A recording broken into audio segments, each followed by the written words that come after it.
Hi everybody, my name is John Hennessey and today I'm going to be teaching you the mean value theorem.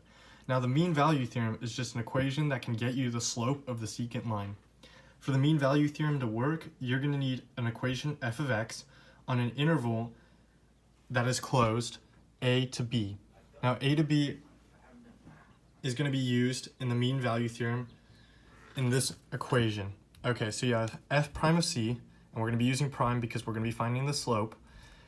And that is equal to f of b from the closed equation interval minus f of a all over b minus a. Now let's move on to our first question. Okay, with our first question, we have the equation f of x, x squared plus 6x plus 3. On the closed interval, -5 to 0. Now, -5 is going to be our a, and 0 is going to be our b. Now let's plug this into our mean value theorem equation.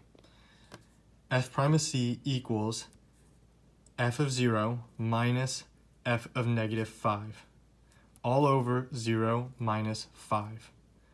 Then you plug the 5 and the 0 into our original f of x, and when you plug in the 0, you get 3, and when you plug in the -5, you get -2. All right?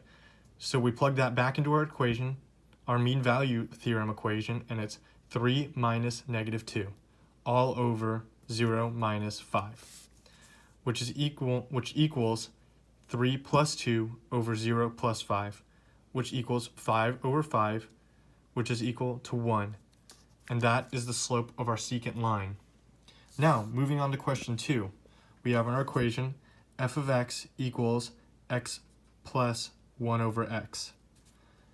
On the interval, half to 2.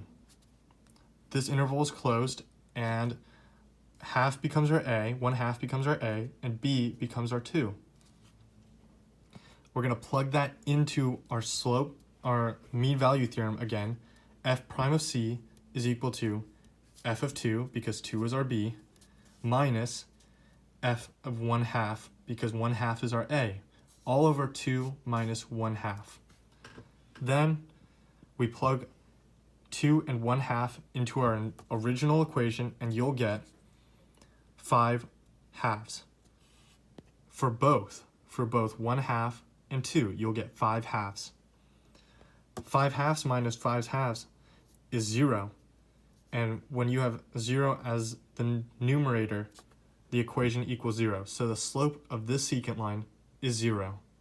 Now you understand the mean value theorem, which gets you the slope of the secant line, which then can help you get the equation of the secant line of AB.